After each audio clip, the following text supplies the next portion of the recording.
There's a key concept that every guitarist and audio engineer should know, and ignoring it can make or break not only your guitar tone, but your entire mix. It's the reason that the same pedals can sound great or horrible, and that concept is signal flow.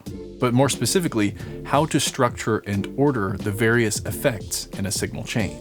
By the end of this video, you'll know exactly how to arrange your effects for the best tone, and stay tuned until the end because I'll show you a flow chart for how to structure your guitar pedal board, or any audio signal chain. First, I want to thank Audio University members for making this video possible without a sponsor. And I'd like to offer you one of the many resources available to our members, the Cables and Connectors Guide. This guide will help you choose the right audio cables and avoid some common audio cable mistakes. You can download the guide for free at audiouniversityonline.com/cable guide or by using the link below the video. Every pedal or effects processor in a signal chain applies changes to the signal that it receives through its input. That means the effects processors that come before it have a huge impact on the sound that comes out of it. And the output of a given effects processor becomes the input of the next, so it's very important to consider the order in which the effects are placed. Let's start with how this relates to gain and distortion pedals. In a typical audio circuit, there will be a point where increasing the level will cause distortion of the signal. If we look at a basic sine wave, we can imagine that increasing the level of the sine wave beyond what the circuit can handle will begin to clip the top of the wave. And while you might intuitively think that this would simply cause the sound to stop getting louder, something else occurs as a result of changing the shape of the wave like this. Anytime the shape of a wave is altered, harmonic distortion will occur. And if you look at the distortion on a frequency graph, you can see that a change to the shape of a wave will excite overtones or harmonics that are harmonically related to the input signal. In fact, all sounds can be broken down into a series of sine waves, a topic that I've discussed further in my videos about saturation. The main point I want you to understand here is that not all distortion is bad, and that's one of the many reasons we have compressors and distortion effects. Two things that are very important to consider when managing and shaping distortion in a signal chain are gain staging and headroom. This is particularly important for compressors and limiters, as well as dedicated distortion effects. Think about it. If you increase the signal level going into a compressor or a distortion effect, the shape of the waveform will be more drastically changed as more and more of the waveform exceeds the threshold. As the signal level increases, the headroom available will be reduced, and at a certain point, the shape of the wave and its sound will be distorted. Some systems, particularly fixed point linear digital systems, have perfectly clean headroom all the way up to the point of 0 dB full scale. And after that, the signal is abruptly clipped. But more nuanced nonlinear processors will distort even as the signal approaches the upper limits of the device, and that creates an opportunity to fine-tune the amount of distortion that occurs by adjusting the input and output levels. I can demonstrate that for you with these guitar pedals. By the way, you can find links to all of these pedals in the description below the video. First, let's start with this graphic EQ and the ZVEX Distortron. The graphic EQ will simply boost the level of the entire signal in this first demonstration.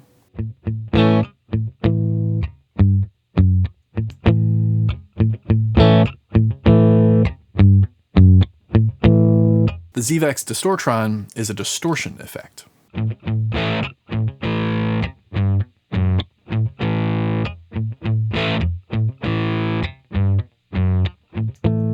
And if we use them both at the same time, they will interact differently depending on which comes first in the signal chain. If the EQ is placed after the distortion, the distorted signal will just become louder. Remember, the EQ is currently set to simply add output gain to the full signal. This might be helpful if you want the same tone, but need it to cut through the other instruments during a solo.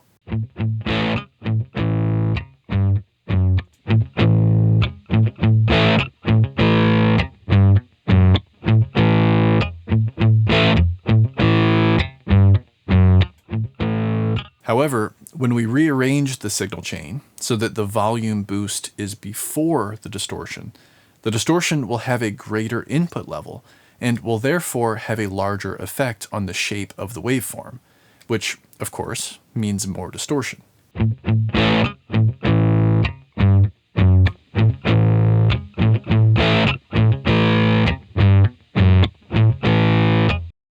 If you take this logic a step further, you might begin to see that gain staging in a guitar rig includes not only the gain within the chain of pedals, but also the additional gain stages within the guitar amp itself. Depending on the headroom available throughout the amplifier, the output signal level from your pedal board will impact the amount of distortion that occurs within the amp.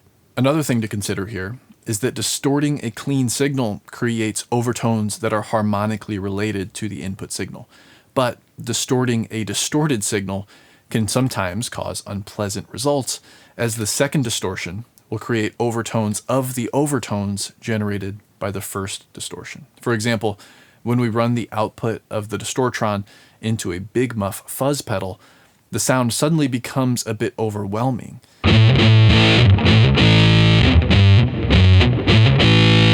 This isn't to say that there isn't a situation where this might work, but I've found that it's best to increase the amount of distortion within a single pedal rather than stacking distortion pedals. The main point here is that the output gain and input gain of each pedal work together not only to manage the overall level of the signal throughout the signal chain, but in some cases to actually alter the function of a given pedal. And that's just the beginning.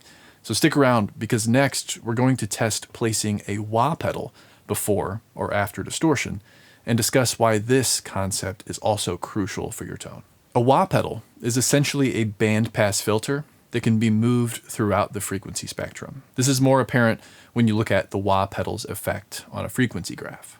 And understanding the impact that a wah pedal has on the sound when it's placed before distortion versus after distortion can help us better understand the interactions between EQ, compression, and saturation in a mix as well. Rather than jumping directly into the wah pedal demonstration, let's first visualize what's happening with this graphic EQ. This time, I'll boost a band of mid-range frequencies, one at a time, and listen to how the result is different when the EQ is before versus after the distortion.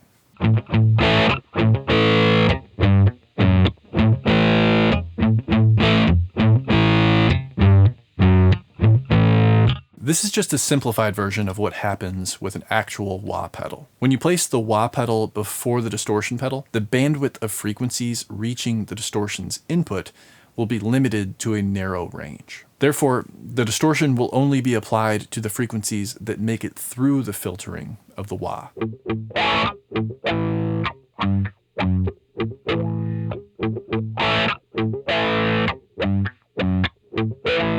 On the other hand, placing the distortion before the wah pedal will mean that we're distorting the signal before sending it to the wah pedal. Thus, there will be more harmonically rich signal for the wah to filter. Remember, the signal coming out of the distortion will contain additional overtones, so this could make for a more obvious wah effect.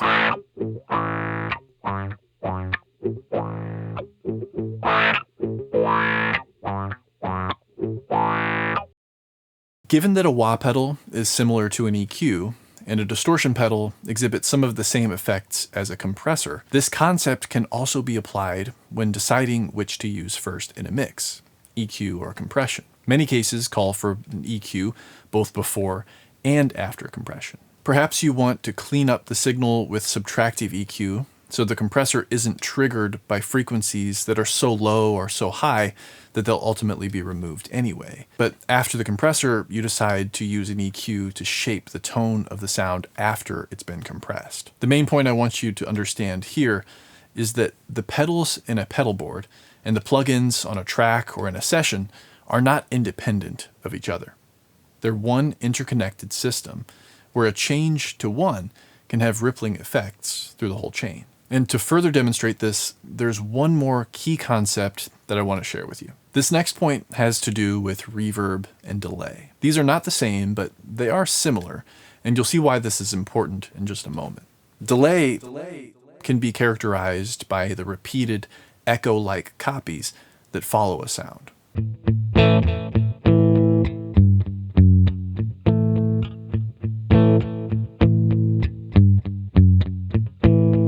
Meanwhile, reverb is also a series of delays, in many cases at least. However, compared to delay, reverb sounds more diffuse, where each delay blends into the next.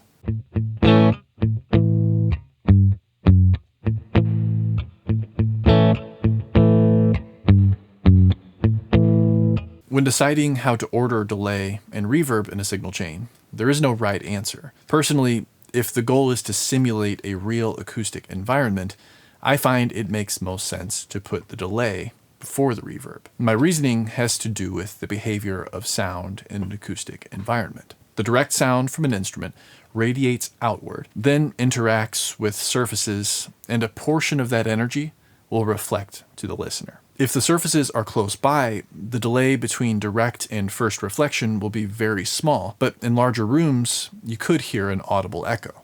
The reverberant sound that's heard in a room is also reflected sound, but this reverberant quality comes from more interactions with more surfaces. In a DAW environment, we tend to use sends and returns for delay and reverb, which allows for more intentional and flexible routing. In that case, you might have independent routing control of dry signal, delay signal, and reverb signal. So you could theoretically apply a bit of reverb to the delay, or apply a bit of delay to the reverb, or simply send the dry signal to both and keep them totally separated. In a guitar pedal board, delay and reverb are usually applied as an insert, with a wet-dry knob to dial in the amount of delay or reverb to pass through to the next device. And for this reason, I usually structure my pedals with delay first, so that the dry signal is delayed, dialing in a subtle blend between dry and wet on the delay effect. Then both of those run through the reverb.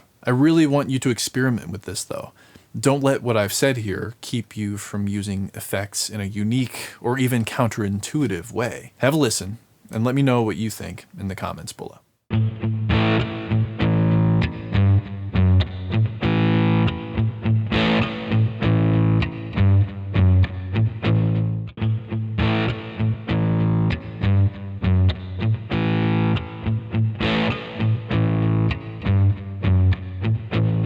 You've seen how these three concepts can dramatically alter your tone.